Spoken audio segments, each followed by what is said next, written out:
What do you think the potential is for any human being to live the life they want? What would you say? Okay, two people said unlimited, everybody else is quiet. How many would agree it's really unlimited? Potential at least. If you do, give me a yes. Yeah. So if our potential is unlimited, the question is, do most people's results in life reflect their true potential? Would you say yes or no? No. Absolutely not. Why not? You tell me.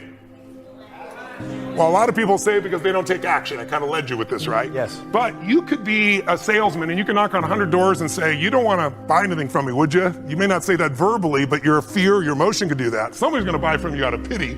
So a lot of action's helpful, but if you're not certain it's going to work, you won't execute. That's when people say, I tried that.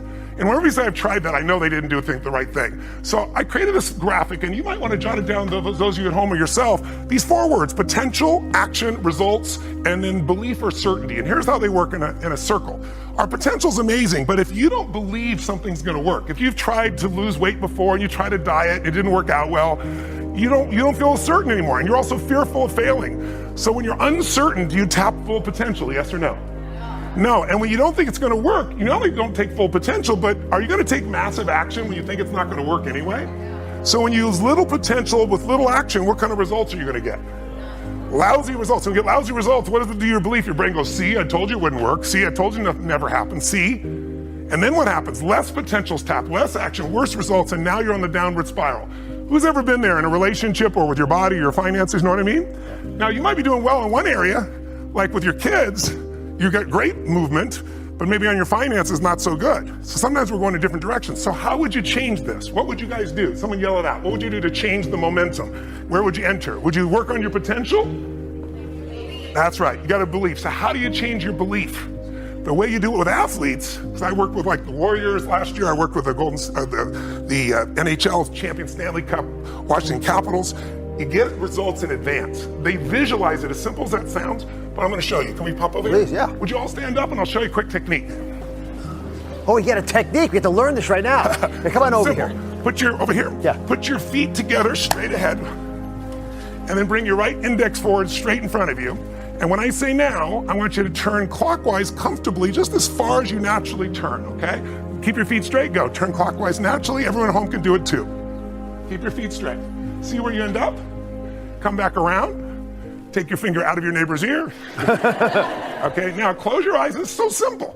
Even if you don't think you visualize, you can feel. So I want you to imagine your finger coming up, and imagine it so vividly it feels like it's coming up. Don't actually do it if you're at home or here, but imagine the finger comes up, and then imagine yourself turning twice as far, and it feels really good. See it, feel it. Open your eyes. Now, bring your finger straight, and now turn as far as you can comfortably and see where you go this time. Oh my goodness. Oh my goodness. Okay. So here's my question.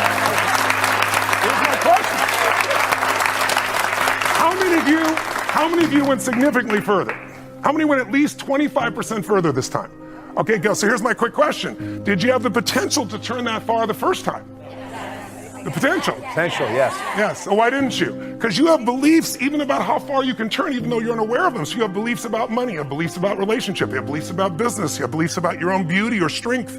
And so the way to change them, this is the simplest way I could show you in 2 minutes, is to condition your mind. Because once the mind is certain, the body will go there. Tell us how your life's better. Okay? I don't know how long the session was. Again, there's no script here, baby. I just want to work with you heart to heart to say one thing. If you want to break through, you have to make new decisions. New choices create a new life. The only thing stopping you is some limiting belief, some belief about how life should be different or you should be different. Deal with life the way it is. Tell yourself the absolute truth. Don't make it worse than it is. Tell yourself the truth. Deal with it. Get a vision. Get strong. Get a strategy, get a role model with a strategy and get into action, and then put your focus on taking action every day. Giving, change your approach, you will get there. Every miracle in the Bible has one thing in common, just one thing in common. Trust me on this, I've studied it. The only thing in common, every miracle in the Bible begins with a problem. You never see a miracle in the Bible without a problem first. There's a problem and then a miracle. So what does that mean? Well, what that means is that when you have a problem, you're blessed because you're a candidate for a miracle. You see, the only person that has a problem is the person that doesn't have a problem.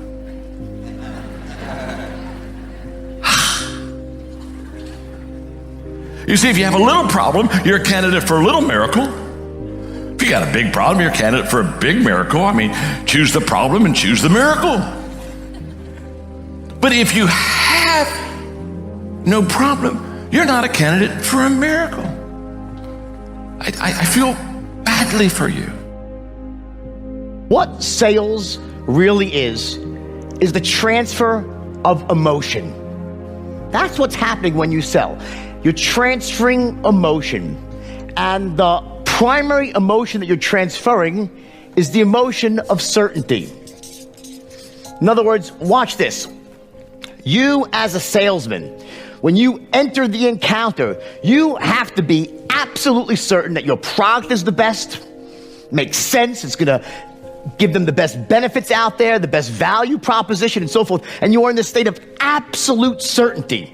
So imagine now, we have a continuum of certainty, a line of certainty. So we have this line of certainty, and on one side of the equation we have what's called a 1, and the other side we have a 10. So a 10 represents a state of absolute certainty, meaning your product is the best thing since sliced bread. It's gonna give them exactly what they want benefit-wise. It's the best deal for the money. It's gonna make them feel the whole thing, right? It is just absolutely awesome. That's a 10 on the certainty scale. It is great, the best thing since sliced bread. And on the other end of the spectrum, you have what's called a 1, right? Which is, it's the worst piece of shit in the world, right? It's crap, right? Your product is terrible, it's not gonna work, okay? The benefits don't match up what they need, it's overpriced. I don't even wanna be near this piece of crap because I'll just feel stupid even buying it or even thinking about buying it. That's a 1, right? So here's the first thing you need to understand, that the moment you open up your mouth to speak as a salesperson, you start a sale, the question is this: where is the average prospect, the person you're trying to sell to? Where are they on the certainty scale at the beginning? Anyone know? Where are they? Who the f knows? You must be in this state of absolute certainty, because what's happening is this: what you're doing when you're selling is everything that you say, everything that you do, every tonality you use, every gesture you make, every document you hand them, every phrase that comes out of your mouth are all designed to do one simple thing: to essentially raise the prospect's level of certainty to as close to his 10 as possible. That's what you're doing. The words that you say, the presentation that you make, the tonalities that you use, everything, any documents you have, sales aids, whatever it might be, is all designed to take them from where they are on the certainty scale and move them to as close to where you are as possible. Essentially, you're transferring your white-hot certainty to someone who's at a cooler level, at a lower level of certainty. It's almost like this first law, or I think it's actually the second law of thermodynamics in physics, right? And you study physics. Energy always flows from hot to cold, not the other way around. So you need to be at this white-hot level of certainty. It's exuding out of you, every pore that you have. And we know what certainty feels like and sounds like. We intuitively know as salespeople, and our prospects know as well. We know when someone sounds certain and they have confidence and they're enthusiastic. We know what that looks like, feels like, and sounds like.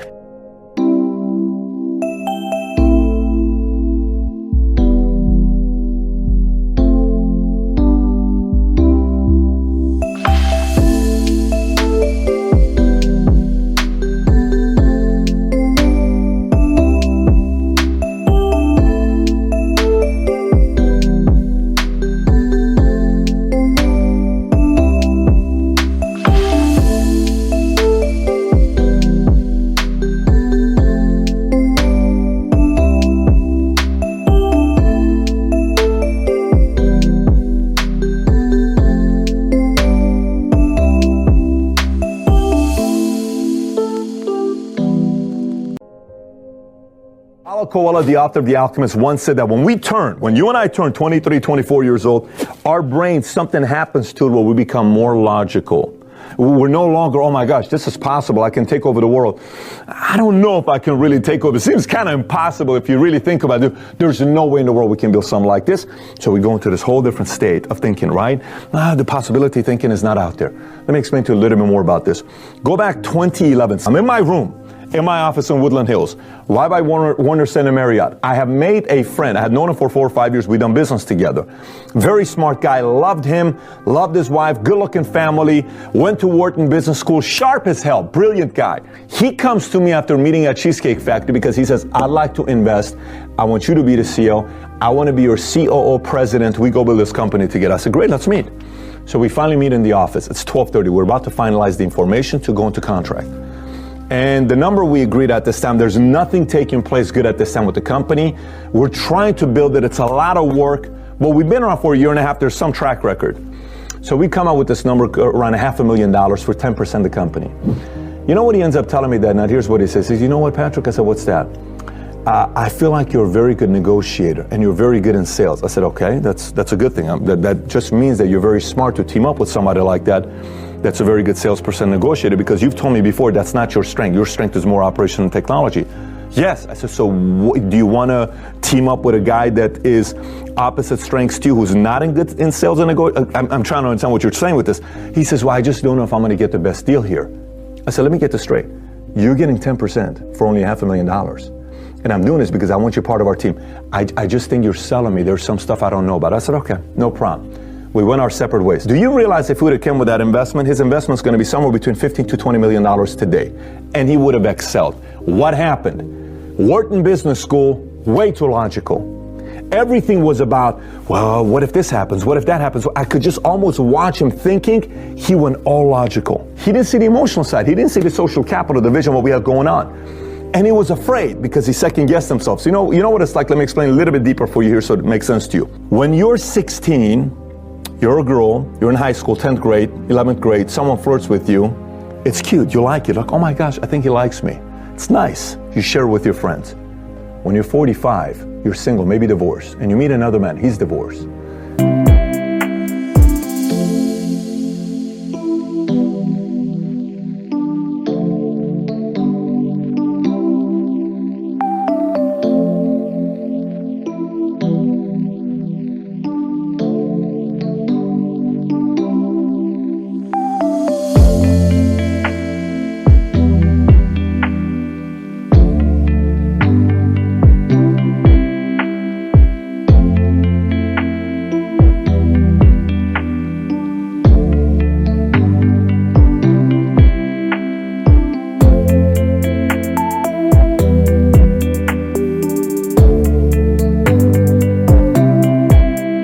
And you meet him somewhere, he comes and talks to you. The approach sometimes is different. You know what happens? Here's what happens. Wait a minute. I know what you're trying to do. You're flirting with me, right? Yes. I know what you want. You only care about one thing. You're just trying to get in my pants. I'm sorry, what do you mean? All you want from me is one thing. All men, all they want is one thing. Skeptic, logical.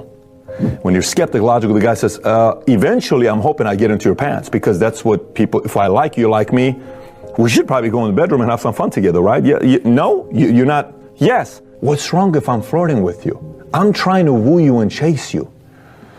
Sometimes your dreams are flirting with you, but you're not letting your dreams flirt, because all you're doing is saying, I know what you're trying to do with me. You're just trying to get into my pants. Of course your dreams are trying to get into your pants. Your dreams is here. They want to get into here. You're not letting them. You're guarding them so you don't let anybody in. You know what happens when you do that? You live a life with no dreams becoming a reality. Do you really want that life? If you don't want that life, you have to open this up a little bit. And you have to set aside some of the logical thinking, allow for opportunities to come up that get you closer and closer and closer to your dreams.